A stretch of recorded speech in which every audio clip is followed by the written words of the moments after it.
저는 솔직하게 말하면 결혼 생각이 거의 없던 사람이었습니다. 남들처럼 내 짝은 누구일까, 언제 나타날까, 기대감 같은 것도 없었고 결혼에 대한 로망도 없었어요. 누굴 만나서 지지고 볶고 집안 행사 챙기고 돈 나갈 일 만들고 저는 그런 게 너무 비효율적으로 느껴졌습니다. 제 인생에서 가장 중요한 건 딱 하나였어요. 돈을 많이 모으는 것. 돈이 행복의 전부가 아니라는 말이 있죠. 저는 그걸 인정하지 않는 사람이었습니다. 물론 돈 말고 다른 행복도 있어요. 하지만 제게 가장 큰 행복은 바로 돈이었습니다. 돈이 있어야 뭐든 할 수 있으니까요.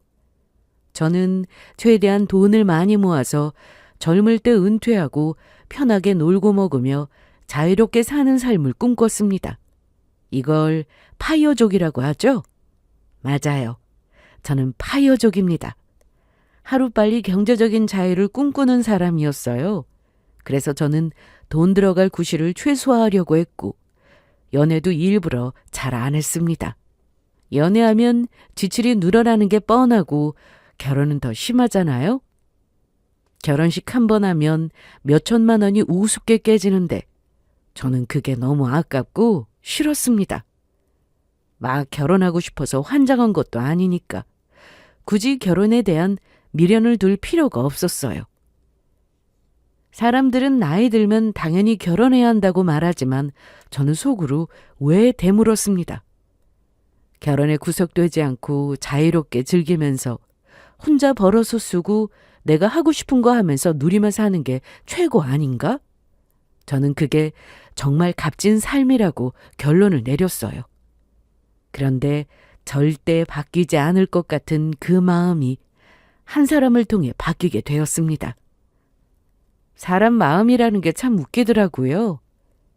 인생에서 중요하다고 믿었던 기준이 어떤 사람 하나 때문에 흔들릴 수도 있더라고요.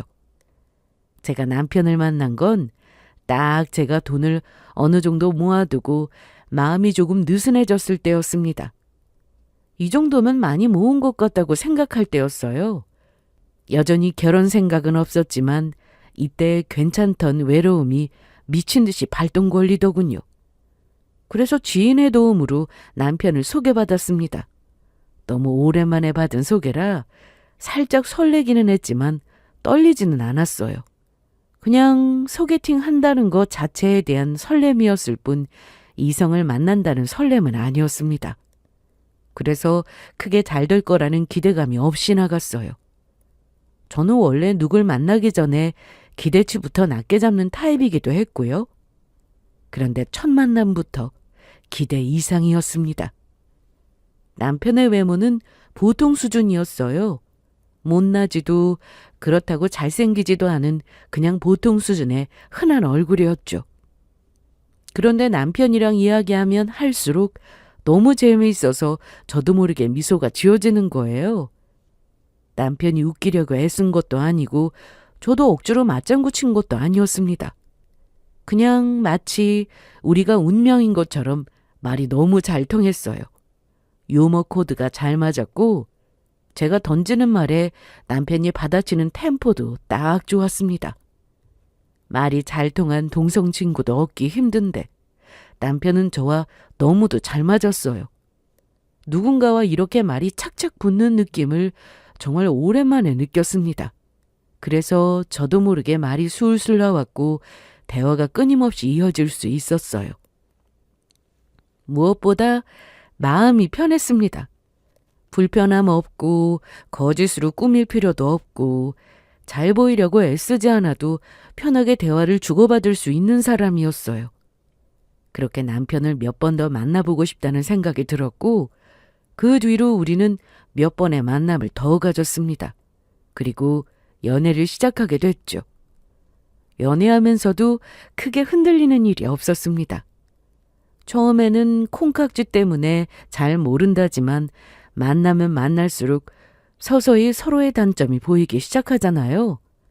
그런데 이 사람은 단점이 안 보이는 게 아니라 단점이 보여도 이 정도면 귀엽다고 넘길 수 있는 사람이었고 그렇다고 크게 고민하고 만남을 망설일 만한 큰 단점도 아니었어요. 충분히 이해하고 포용할 수 있는 수준이랄까요? 만나면 만날수록 이런 생각이 들었습니다. 이 사람이라면 결혼하면 평생 지루하지는 않겠다. 오히려 재미있겠다 생각이 들었죠. 저한테는 그게 정말 큰 기준이었어요. 저는 대화 뚝뚝 끊기고 재미없는 사람과는 오래 못 가거든요. 특출나게 말주변이 좋지 않아도 유독 말이 잘 통하는 상대가 있잖아요. 남편이 제게 딱 그런 존재였어요. 별거 아닌 이야기에도 잘 통하는 그런 상대요. 남편과 연애할수록 같이 있으면 삶이 가벼워지는 느낌을 받았습니다. 하루가 끝나고 집에 돌아와도 이 사람이 있으면 덜 피곤할 것 같았어요. 그렇게 우리는 잘 만났고 연애한 지 1년을 넘어가고 나서 자연스럽게 결혼 이야기가 나오기 시작했어요. 저희 둘 다 나이가 어리지 않아서 그런가 이 관계를 어디까지 가져갈 건지를 생각할 시점이 되었습니다. 만약 저 혼자만 결혼 생각을 가지고 있었다면 우리는 이어지지 않았을 거예요. 이때는 다행스럽다고 느낄 정도로 남편도 저랑 진지하게 미래를 생각하고 있었습니다. 제가 먼저 속으로 결혼에 관한 생각을 다시 했고 그 다음에 남편이 말로 결혼 이야기를 먼저 꺼냈어요. 제게 미래 이야기를 슬쩍 던졌을 때 저는 거부감 없이 들었습니다. 이때 이런 생각을 했어요. 원래 저라면 결혼 얘기만 나와도 머릿속에서 계산기부터 두드렸을 텐데요. 남편을 만나고 결혼 생각이 달라졌잖아요. 사람은 누구를 만나느냐에 따라 인생이 달라진다는 걸 뼈저리게 느꼈습니다. 남편과의 미래는 돈이 아까운 짓이라고 생각되지 않았고 오히려 이 사람을 놓치면 나중에 후회할 것 같다는 생각이 더욱 컸습니다. 처음에는 그런 감정이 낯설었지만 차츰 받아들였어요. 그리고 제가 부모님께 지금 만나고 있는 남편과 결혼할 생각이라고 말씀드렸을 때 부모님의 반응은 대폭발이었습니다. 뭐? 결혼? 그래, 결혼해. 엄마는 무조건 찬성이야. 아니, 뭐 만나보지도 않고 찬성이래? 만나봐야 아니? 결혼 생각 조금도 없는 너를 바꾼 사람인데 당연히 허락해야지. 너 연애한다고 했을 때도 엄마랑 아빠는 깜짝 놀랐는데 결혼까지 한다고 하면 말 다 했지. 부모님의 반응은 참 놀라웠습니다. 연애하는 내내 남편에 관한 이야기만 나누고 사진만 보여드렸지 실제로 본 적은 단 한 번도 없었거든요. 그런데 저희 부모님은 남편의 얼굴을 보기도 전에 바로 결혼을 찬성하셨습니다. 인사하러 온다고 생각하지 말고 그냥 편하게 밥 먹으러 온다고 생각하고 데려오라고 하셨어요. 결혼도 하기 전에 이미 사위라고 생각하시는 듯 했습니다. 그도 그럴 것이 부모님은 제가 결혼을 안 한다고 할 때마다 속으로 엄청나게 걱정하셨어요. 말로는 네 인생이니까 네가 원하는 대로 하라고 존중한다고 하셨지만 말끝은 늘 아쉬움이 담겨 있었습니다. 그 마음 충분히 이해해요. 사랑하는 자식이 결혼도 안 하고 혼자 살겠다고 하니 얼마나 걱정되시겠어요? 혹시라도 늙어서 외롭지는 않을까. 남들은 다 가정 꾸리고 사는데 당신들 죽고 없으면 내 자식은 혼자일 텐데 혹시 어려운 일 생기면 기댈 것도 없고 얼마나 힘들까. 그런 걱정이 쌓일 거라 생각합니다. 그렇게 저를 걱정하시다가 제가 돌연 연애한다고 하고 결혼까지 한다고 하니까 기쁠 수밖에 없으셨어요. 저도 이때 부모님의 반응을 보고 깨달은 바가 많았습니다. 내가 부모님께 걱정을 많이 끼쳐드렸구나 생각되면서 죄송스러운 마음이 들었고 한편으로는 무척이나 좋아하시니까 저도 덩달아 옳은 일을 하는 거라고 생각되어 기분이 좋았어요. 그러면서 내가 정말 결혼하긴 하는구나 실감도 났습니다. 이때까지만 해도 몰랐죠. 결혼하겠다는 큰 결심이 나중에 시댁빛 5억이라는 말로 마무리가 될 줄은요. 아무튼 부모님께 결혼 이야기를 꺼낸 뒤로 집안 분위기가 확 달라졌습니다. 절대 결혼 안 할 거라고 못 박던 제가 스스로 고집을 꺾고 결혼하겠다니까 부모님이 좋아하셨고 저도 덩달아 마음이 들떴어요. 뭔가 내 인생이 정상궤도에 올라서는 느낌? 부모님 걱정을 덜어드린 것 같아서 기분도 좋았습니다. 남편도 마찬가지였어요.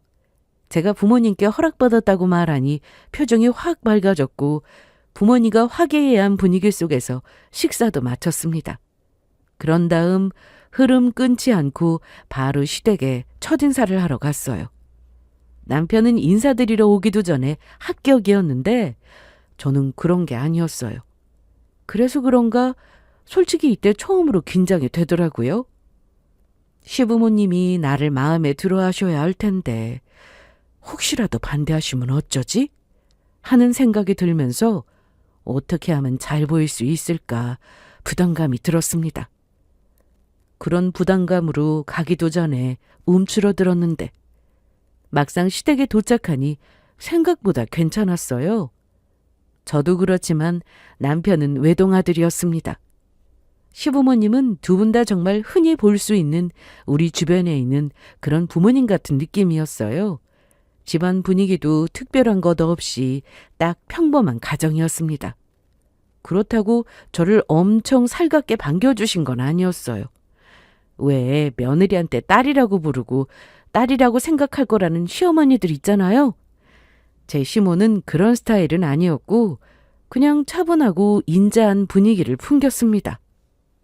냉랭하거나 날 세운 느낌은 없었고 제가 인사를 잘하고 싹싹하게 구니까 예의 바르다면서 좋아하셨어요. 모든 반응이 차분하고 침착했습니다.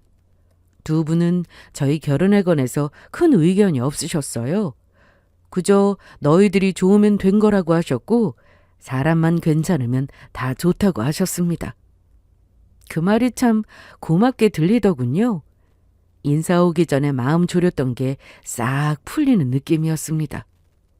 시부모님은 친정 부모님처럼 흔쾌히 결혼을 허락해 주셨어요. 그렇게 양가 허락을 모두 받고 나니 이제부터는 속도가 붙었습니다. 저희는 본격적으로 결혼 준비를 시작했어요. 날짜 잡고 식장 알아보고 스튜디오며 드레스며 차근차근 진행하면서 다가오는 결혼이 피부로 와 닿았습니다. 그렇게 우리의 결혼 준비는 착착 진행됐어요. 정신없이 움직이다 보니 상견례까지 금방 끝났습니다. 양가 분위기도 무난했고 큰 잡음 없이 이제 진짜 결혼만 남은 시점이 됐습니다. 그리고 그때쯤 저희는 돈 이야기를 아주 진지하게 하게 됐어요.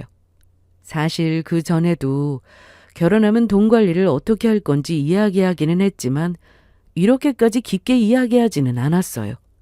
그러다가 결혼이 코앞으로 다가오니까 진지하게 이야기를 나누게 됐죠. 저는 원래 돈에 대해서는 현실적인 사람입니다. 결혼 생각이 없었던 것도 돈 나갈 일을 최소화하고 싶어서였고 돈을 모아야 마음이 편해지는 타입이라서요. 그러니 결혼 전에 돈 관리 구조를 확실히 정하는 건 저한테 굉장히 중요했습니다. 저희는 돈 관리 부분에 관해서 꽤 오래 이야기했습니다. 월급을 어떻게 합칠지, 생활비는 어떻게 할지, 각자 용돈은 어느 정도로 할지 이런저런 이야기를 나누다가 결국 합의한 결론은 이거였습니다. 바로 각자 관리하기. 요즘은 돈 관리를 이런 식으로 하는 부부가 많기도 하고 저희에게는 이제 제일 현실적인 방법이었습니다. 무엇보다도 저희는 벌이 자체가 꽤 차이 났어요. 조금도 아니고 몇 배나 차이가 났죠. 저는 실내 인테리어 디자인 일을 하고 있는데 일을 많이 할 때는 한 달에 1,000만 원 가까이 벌 때도 있었습니다. 몸은 진짜 갈려나갔지만 그만큼 들어오는 돈이 많으니까 보람이 있었고 저는 그 돈을 고스란히 내 자산으로 쌓아가는 재미로 버텼습니다. 그리고 여기서 더 중요한 게 하나 있었습니다. 저는 예전에 대출받아서 10억짜리 작은 상가를 하나 구입한 상태였어요. 누구의 도움도 없이 모아서 불린 돈과 대출받은 돈을 합해서 산 상가였고 그 빚을 갚기 위해 일을 미친 듯이 많이 했습니다. 그래서 제가 그 정도로 벌 수 있었던 것 같아요. 남들이 보기에는 잘 버는 것처럼 보이지만 저는 홀로 빚을 감당하기 위해 정말 아등바등 죽어라 번 거였습니다. 그래서 이 사실을 남편에게 말할 수 없었어요. 어쩌면 좋을지 고민을 안 한 건 아닙니다. 말해야 할까, 말하지 말아야 할까 고민을 많이 했어요. 하지만 결국 이 사실을 숨기기로 했습니다. 그 상가는 남편을 만나기 전에 저 혼자 판단해서 빚내서 마련한 거였고 그 빚을 갚는 것도 제 몫이라고 생각했기 때문에요. 괜히 이 사실을 이야기하면 같이 갚아야 하나 라는 부담감이 들까봐 망설여졌습니다. 남편은 그렇게 생각 안 해도 괜히 제가 그런 부담감을 주는 것 같아서 싫더라고요. 또 제가 남편보다 훨씬 더 버는 편이니까 말하지 않고 그냥 하던 대로 나 혼자 갚아도 된다고 판단했습니다. 거기다 이 사실을 말해서 결혼 준비 분위기가 확 흔들릴 수도 있을 것 같았어요. 그래서 저는 마음속으로 생각했습니다. 어차피 돈은 각자 관리하기로 했으니 나 혼자 열심히 갚고 나중에 다 갚으면 그때 깜짝 선물로 말하기로요. 그 상가는 한때 제 미래를 위한 투자였는데 남편과 결혼할 테니 이제는 저만을 위해 사용할 수단이 아니라 우리 가족을 위해 사용할 든든한 버팀목이 될 거라고 믿었습니다. 이 사실을 말하지 않아도 우리는 충분히 잘 지낼 거라고 믿었고 그 믿음으로 결혼 준비는 막바지를 향해 달려갔어요. 저는 정말로 그 믿음 하나로 제 모든 인생을 걸었습니다. 그런데 제가 숨긴 그 10억이 나중에 시댁을 발칵 뒤집을 카드가 될 줄은 꿈에도 몰랐어요. 그렇게 결혼 준비를 마친 저희는 결국 결혼식을 올렸고 이제 진짜 새로운 시작이구나 싶은 기분으로 신혼여행을 다녀왔습니다. 오랜만에 숨 돌리는 시간이었고 둘이 웃고 떠들며 정말 평화롭고 행복한 시간을 보냈어요. 저는 그때만큼은 결혼이 잘한 선택 같았습니다. 신혼여행에서 돌아온 뒤에는 양가 부모님 댁도 차례로 찾아뵀습니다. 장인어른, 장모님, 저희 신혼여행 잘 다녀왔습니다. 양가 부모님께 인사드리고 여행지에서 사온 선물도 드리고 다 같이 밥 먹으며 화기애애하게 시간을 보냈어요. 시댁도 친정도 분위기가 괜찮았습니다. 시모도 그때만큼은 별말 없이 웃고 선물도 좋아하시며 받아주셨고요.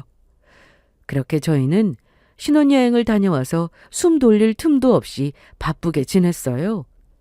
원래는 신혼여행 다녀오고 나서 혼인신고를 할 생각이었는데 도저히 그럴 시간이 없었습니다.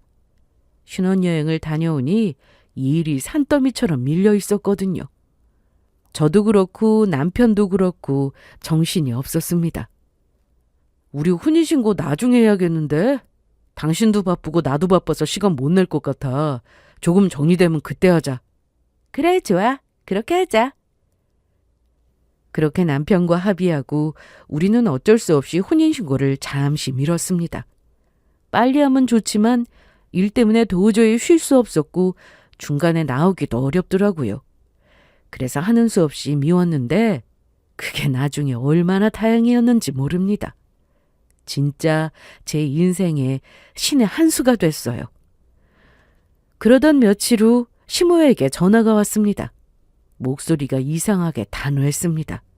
중요하게 할 말이 있다면서 퇴근하고 저 혼자 시댁으로 오라고 했습니다.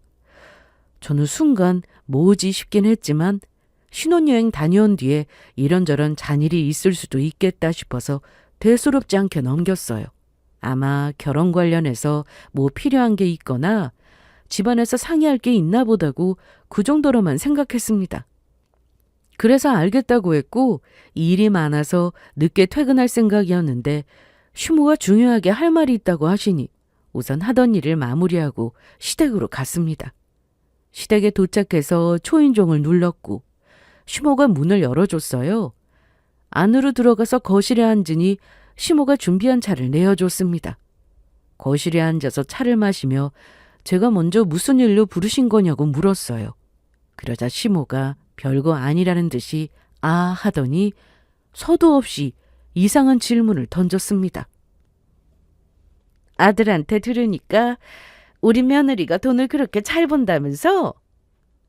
많이 벌 때는 1,000만 원 가까이 번다던데? 네?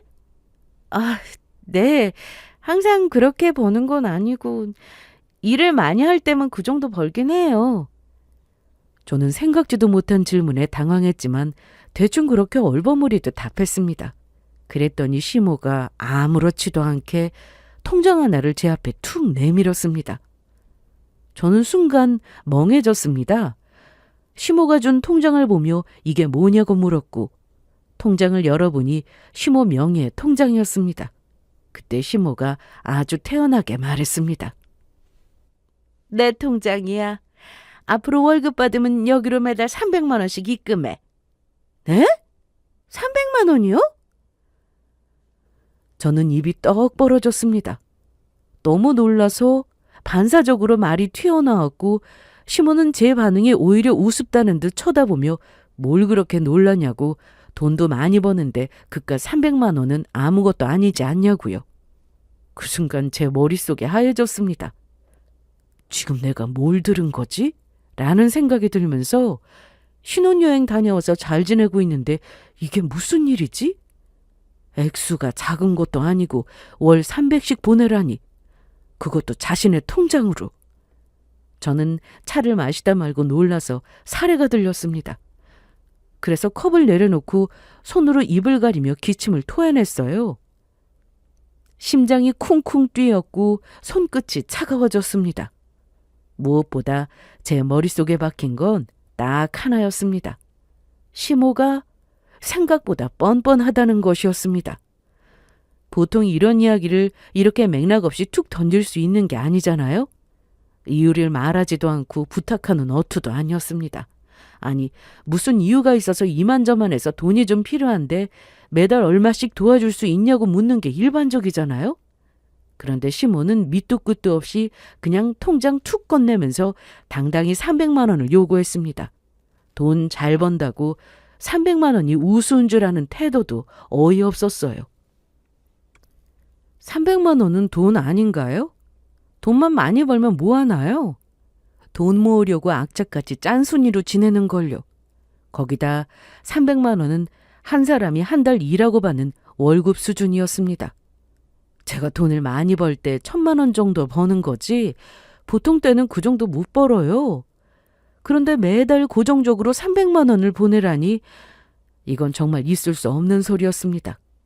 시모의 말이 하도 어이없고 기가 차서 저는 잠깐 멍해졌습니다. 그런데 멍한 건 딱 몇 초였어요. 그 뒤에 정신이 번쩍 들더라고요. 숨을 한번 고르고 최대한 차분하게 말했습니다. 돈을 잘 번다고 해서 이유도 없이 300만 원이라는 큰 돈을 매달 달라는 건 아닌 것 같다고. 이유도 없이 무작정 이러시면 안 되지 않냐고요.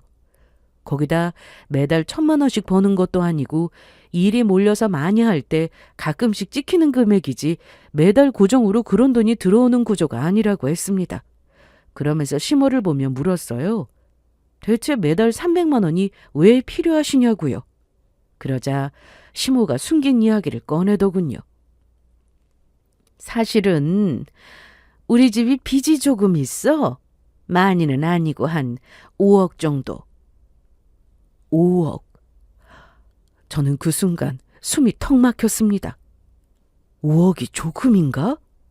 그 말부터가 이미 정상적인 감각이 아니었습니다. 시모는 제 표정을 보더니 오히려 더 당당하게 말했어요. 우리가 계속 갖고 있는데 너도 우리 가족이잖니. 한 명이라도 더 보태야 빨리 갚을 거 아니야. 남도 아니고 우리 식구가 됐는데 빚도 함께 갚아야지. 우리 사이에 네 거 내 거가 어디 있어. 안 그래? 그 말을 듣는데 저는 진짜 어이가 없었습니다. 시모는 시댁 빚이면 며느리의 빚도 되는 거라고 이야기했어요.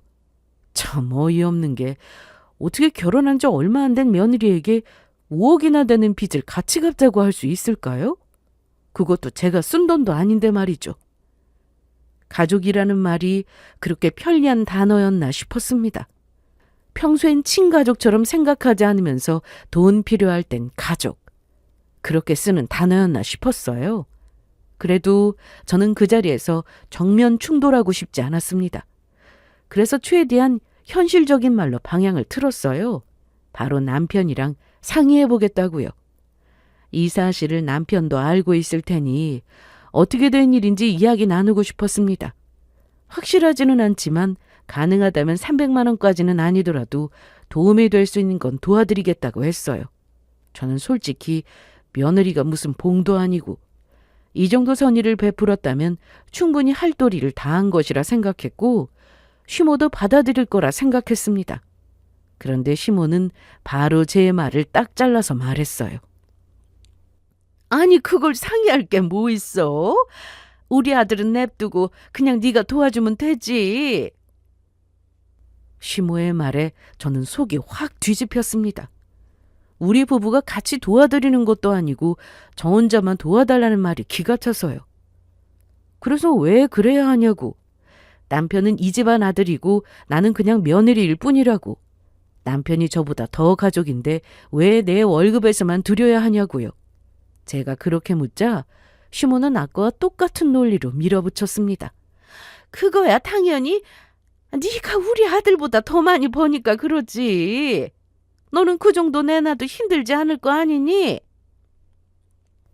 그 말이 너무 뻔뻔해서 저는 잠깐 말을 잃었습니다. 어떻게 저렇게 생각할 수 있지? 너무 당황스러웠어요. 많이 번다고 당연하다는 듯이 가져가도 되는 건가? 내가 무슨 시댁 ATM 기계도 아니고 뭐 이리 당연하게 생각하지? 저는 도저히 이해할 수 없었습니다. 대화는 계속 평행선이었고 의견 차이는 좀처럼 좁혀질 기미가 없었습니다. 그래서 저는 결국 결론을 내렸습니다. 지금 여기서 더 이야기해봐야 소용없다고요. 그래서 저는 최대한 침착함을 유지한 채로 시모에게 지금은 결론이 안 날 것 같다면서 나중에 다시 이야기하자고 했습니다. 그런데도 시모는 끝까지 포기하지 않고 생각할 시간을 줄 테니 잘 한번 생각해보라고. 가족끼리 너무 인색하게 굴지 말고 능력껏 도와줄 수 있는 건 도와줘야 하는 법이라고 이야기하셨어요. 저는 그 말씀에 별다른 대꾸 없이 인사드리고 시댁을 나왔습니다. 차 문을 열고 탑승하고 나서야 심장이 더 크게 뛰기 시작했고 본격적인 결혼 생활의 시작을 보내면서 이거 정말 큰일이다 라는 생각이 딱 들었어요. 그리고 이대로 끌려가면 평생 가족이라는 이름으로 느낄 거라고 생각됐습니다. 집으로 가는 내내 마음이 진짜 무거웠어요. 화가 나서 무겁다기보다는 뭐 이런 경우가 다 있지? 기분이 찝찝했습니다. 시모가 내민 통장과 가족이 됐으면 같이 갚아야 한다는 그 뻔뻔한 논리까지 머릿속에서 계속 맴돌았습니다. 그래도 저는 남편을 믿었어요. 시모가 이렇게 행동해도 정상적인 남편이 상황을 이해하고 알아서 처신할 거라고요. 시모가 아무리 이상한 소리를 떠들어도 남편이 선을 그어줄 거라 믿었습니다. 솔직히 그 믿음 하나로 남편이 있는 신혼집으로 향했어요. 시모의 말이 말 같지 않아도 남편이 중간에서 그건 아니라고 해주면 일단 상황은 정리될 거라고 생각했거든요. 그래서 집에 도착하자마자 숨도 제대로 못 고르고 남편에게 바로 말했습니다. 시모가 제 앞에서 자신의 명의 통장을 툭 내밀면서 앞으로 월급 받으면 매달 300만 원씩 입금하라고 했다는 것과 시댁에 빚이 5억이 있고 나도 이 집안의 한 가족이니 같이 갚아야 한다는 말까지 들었다면서요. 저는 말하면서도 속이 부글부글 끓었습니다. 하지만 이 일부러 차분하게 말하려고 했어요. 이런 말을 한 건 남편이 아니라 시모고 남편에게 감정적으로 굴 필요가 없으니까요. 이렇게 말을 다 쏟아내고 마지막에는 부탁하는 듯 말했습니다. 시모한테 내 생각을 이야기했지만 씨알도 안 먹힌다고 이건 정말 아니지 않냐고 하면서 남편더러 시모에게 잘 이야기해달라고 했습니다.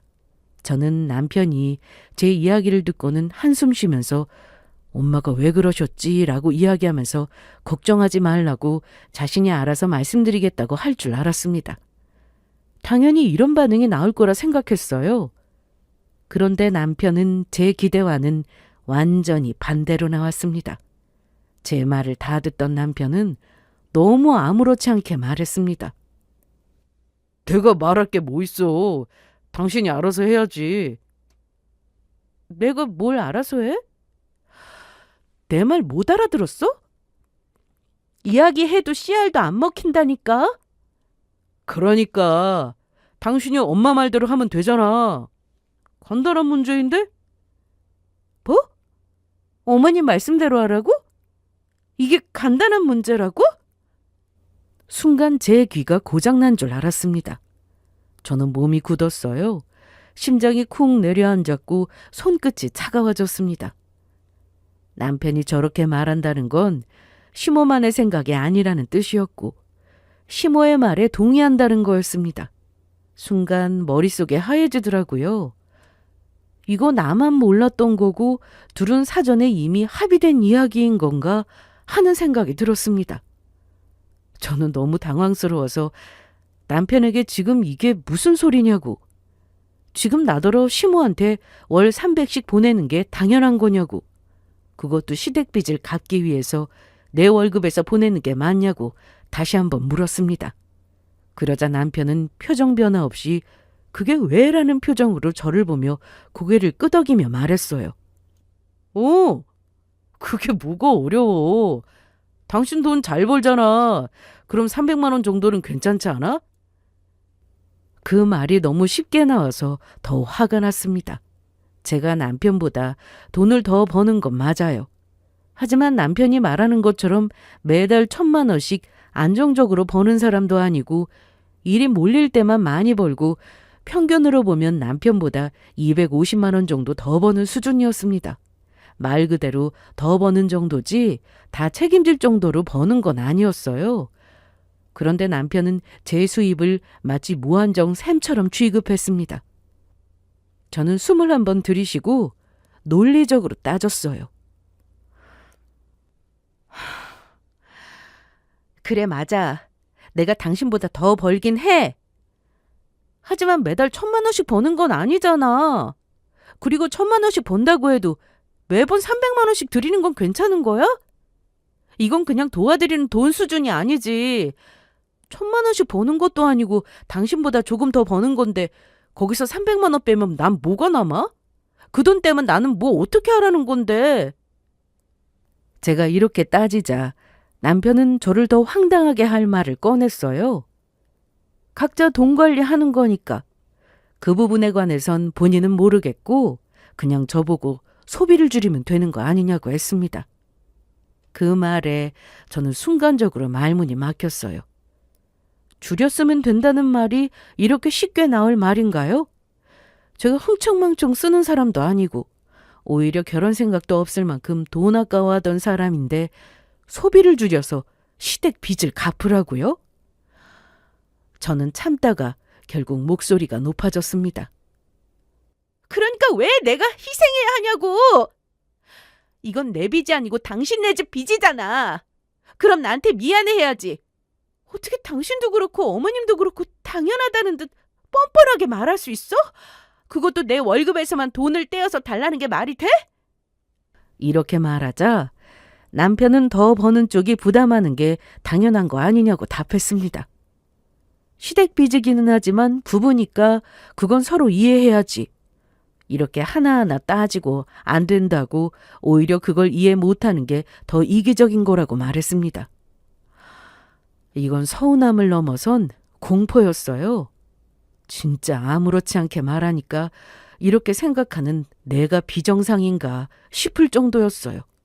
무엇보다 남편이 내 편이 아니라는 걸 확인한 그날 저는 결혼을 잘못했다는 걸 처음으로 현실로 받아들였습니다. 시모랑도 말이 안 통하고 남편마저 시모 편을 드는 걸 보니 저는 더 이상 말을 길게 하지 않았어요. 저 혼자 벽에다 말하는 느낌이었거든요. 그날 밤 저는 혼자 앉아서 진지하게 생각했습니다. 이게 맞는 건가? 내가 이상한 건가? 고민하다가 아무리 생각해봐도 남편과 시모가 정상적인 사고를 하는 사람들이 아니라는 결론이 났어요. 돈을 부탁하는 정도가 아니라 당연하다는 듯 요구하고 그 요구를 거절하면 제가 이기적인 사람이 되는 것처럼 몰았습니다. 이건 저를 아내와 며느리로 받아들인 게 아니라 그냥 현금 인출기로 생각하는 거나 다름없었습니다. 제가 생각한 결혼 생활은 이런 게 아니었어요. 시댁에 빚이 있건 없건 중요하지 않습니다. 빚이 있으면 뭐 어때요? 요즘 같은 세상에 빚 없는 사람들이 어디 있겠어요. 다 이해해요. 다만 그걸 너무 당연하게 갚아야 한다는 식으로 떠넘긴 게 잘못이죠. 이건 남편과 시모의 명백한 잘못입니다. 더 이상 함께 살아갈 그림이 안 그려졌어요. 마침 저희는 아직 혼인신고 전이었습니다. 그 사실이 차가운 위로로 다가오더군요. 혼인신고를 한 건 아니지만 이혼과 비슷한 개념이잖아요. 한편으로 헤어짐을 가볍게 생각하는 건 아닌가 싶었지만 저는 제 선택이 옳다고 믿었습니다. 이건 실망하고 말 수준이 아니었어요. 실망하고 나서 타협점이 있고 그걸 보완해서 문제를 넘어서야 하는데 남편과 시모는 제 말을 들으려 하지 않았고 무조건 본인들의 말만 따르라는 식으로 이야기하니까 해결할 수 없는 문제였습니다. 그러니 결혼 생활을 마무리하는 게 정답이었어요. 어차피 혼인신고도 안 했으니까 그냥 정리하면 그만이었죠. 이혼이라는 번거로운 과정 없이 절차도 훨씬 단순하고 질질 끌 것도 없잖아요. 그런데 막상 결론을 내리고 보니 제가 너무 억울하고 분했습니다. 결혼한다고 돈은 돈대로 들었고 심지어 결혼이 깨지는 이유가 저 때문이 아닌 시모랑 남편 때문이었어요. 그러니 억울할 만 하잖아요. 정리할 건 정리하더라도 그냥 조용히 끝내는 건 아니라는 생각이 들었습니다. 내가 받은 만큼 돌려주고 싶었고 그때부터 제 머릿속은 어떻게 돌려줄까로 가득 찼어요. 그러던 중 딱 떠오른 게 하나 있었습니다. 제가 남편에게 말하지 않았던 제가 숨겨두고 있던 빚 10억. 저는 그걸 열기로 했습니다. 그 빚은 제가 숨긴 게 아니라 저 혼자 감당할 생각이라 굳이 말하지 않았던 거예요. 그러나 이제는 비밀로 할 필요가 없으니까 그걸 그대로 던져주기로 마음먹었습니다. 그들이 제게 했던 것처럼요. 며칠 후 어느 정도 생각 정리를 마친 후 저는 남편과 함께 시댁으로 향했습니다. 그리고 자리에 앉자마자 시모는 생각을 좀 해봤냐고 물었어요. 그래서 저는 차분하게 말했습니다. 네, 아주 긍정적으로 생각해봤어요. 이렇게 말하자 시모와 남편은 서로 눈빛을 주고받더니 안심한 표정을 지었습니다. 그 표정을 본 순간 저는 속으로 지금부터가 시작이라고 생각하고는 천천히 다음 말을 꺼냈어요. 곰곰이 생각해보니까 어머님하고 남편 말이 맞는 것 같더라고요. 가족이면 같이 책임져야죠. 제 말에 시모의 눈이 반짝였습니다. 그러고는 남편을 향해서 내 말이 맞지? 내 생각대로 따라온다고 했잖아. 하는 표정을 지었어요. 그러고는 만족스럽다는 미소를 지었죠. 저는 그 눈빛을 보면서 표정 하나 바꾸지 않고 이어갔습니다. 그래서 말인데 저도 고백할 게 있어요. 사실 저도 빚이 조금 있거든요. 뭐? 빚? 얼마나? 빚이 있다는 말에 시모랑 남편은 그 자리에서 멈칫했습니다. 순간적으로 놀라서 눈이 땡그레졌어요. 저는 그런 그들의 표정을 즐기며 아랑곳하지 않고 시모가 제게 했던 말투를 그대로 흉내내듯 아주 담담하게 말했습니다. 아니는 아니고 한 10억 정도? 10억이라는 말에 남편과 시모의 얼굴이 확 굳었습니다. 입술이 파르르 떨리더니 동공이 흔들렸고 서로를 바라보며 이게 지금 무슨 소리야 하는 표정을 지었어요. 그 반응을 보는 순간 속이 시원해졌습니다. 어제 시모가 5억을 조금이라고 말했을 때 제가 느꼈던 그 얼떨떨함을 이제 남편과 시모가 그대로 느끼고 있었어요. 둘은 깜짝 놀라서 한참 동안 말을 못했습니다. 그러다 시모가 겨우 숨 넘어가는 소리로 뭐 어떻게 하다가 10억이라는 큰 빚이 생겼냐고 물었고, 남편은 정말 진심으로 10억이 맞냐고, 장난하는 거 아니냐고 물었습니다. 그래서 저는 어깨를 으쓱거리며 장난 아니고 진심으로 빚이 있고 남편을 만나기 전에 진 빚이고 혼자 갚고 있었다고 말했어요. 그러자 휴모는 말도 안 된다는 표정으로 그렇게 중요한 걸 왜 이제 말하냐고, 진작 말했어야 하는 거 아니냐고 했고, 저는 아무것도 모른다는 표정으로 시모가 제게 한 말을 꼬집어서 말했습니다. 그걸 왜 이제 말하냐고요? 어머님도 시댁에 5억 빚 있는 거 진작 말씀 안 하셨잖아요. 결혼하고 신혼여행 다녀와서 이야기해 주셨는데? 제가 이렇게 이야기하자 남편과 시모는 당황한 표정을 지었고 할 말을 잃어서 다른 곳으로 시선을 옮기거나 헛기침을 하더니 이내 시모가 그건 원래 시부모님이 알아서 갚으려고 했는데 나이가 드니까 여기저기 몸도 아프고 들어갈 돈도 많아서 같이 갚으면 어떨까 하는 마음에 털어놓은 거라고 하셨어요. 그래서 저도 그렇다고 답했습니다. 결혼하기 전에 10억짜리 낡은 상가를 매입한다고 빚이 생긴 거고 저 혼자 책임질 생각으로 이야기하지 않은 거였는데 어머님과 남편의 말을 들어보니 가족끼리 네 거 내 거가 없고 서로 도우면서 사는 거니까 같이 갚는 게 좋을 것 같아서 이야기하는 거라고 했어요. 그러고는 시모가 제게 했던 말을 그대로 돌려줬습니다. 그래서 말인데 제 월급에서 300씩 시댁 빚 갚는 데 보탤 테니 제 빚은 어머님하고 당신이 도와줘.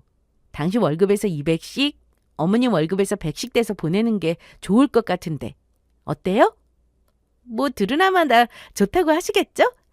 가족끼리 이기적으로 이런 것도 이해 못하면 안 되는 거잖아요. 그럼 여기 이게 제 계좌거든요. 이리로 매달 보내시면 돼요. 아니다. 제 빚이 더 크니까 더 많이 보태는 게 좋을까요? 그래야 빨리 갚잖아요. 당신 200, 어머님 200 할까요? 뭐라고? 아니, 내 월급이 200이 안 되는데 무슨 200을 못해? 남편과 시모의 얼굴은 새하얗게 질려 있었습니다. 그 표정은 정말 제가 생각하던 딱 그 표정이었어요. 남편은 급하게 손사래를 치면서 당신은 우리보다 돈을 많이 버니까 월 300만 원씩 떼도 상관없지만 본인들은 그렇지 않다면서 이건 말도 안 된다고. 10억이나 되는 큰 돈을 어떻게 갚냐고 난리쳤고 그걸 왜 본인들에게 떠넘기냐고 했어요. 저는 그 말을 듣고 속으로 웃었습니다. 제 월급에서 300만 원 떼는 건 괜찮고 본인들 월급에서는 안 된다고? 더 어이없는 건 시모는 이렇게 말했어요. 이건 사기 결혼이라고요. 시댁 빚은 시부모의 빚이지만 10억은 제 빚이니까 이건 부부끼리 사실대로 말하지 않고 숨기고 결혼한 거라고 주장했습니다. 그 말이 어이가 없어서 저는 시모를 똑바로 보며 이거 완전 내로남불이라고 말했어요. 내로남불은 내가 하면 로맨스, 남이 하면 불륜.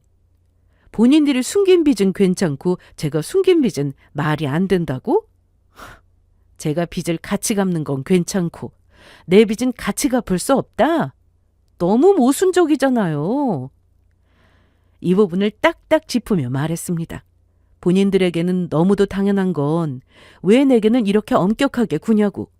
똑같은 개념인데 왜 나는 되고 둘은 안 되냐고 물으니까 둘은 말문이 막혔는지 명확한 대답을 못하고 답답한 듯 난리만 쳐댔습니다.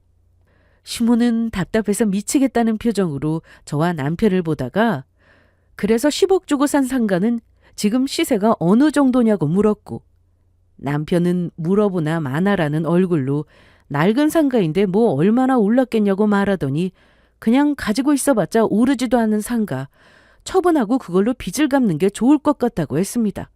그러고는 한 걸음 더 나아가서 그 상가를 처분하고 시댁빚 5억을 갚은 다음에 나머지는 저 혼자 갚으라고 했어요.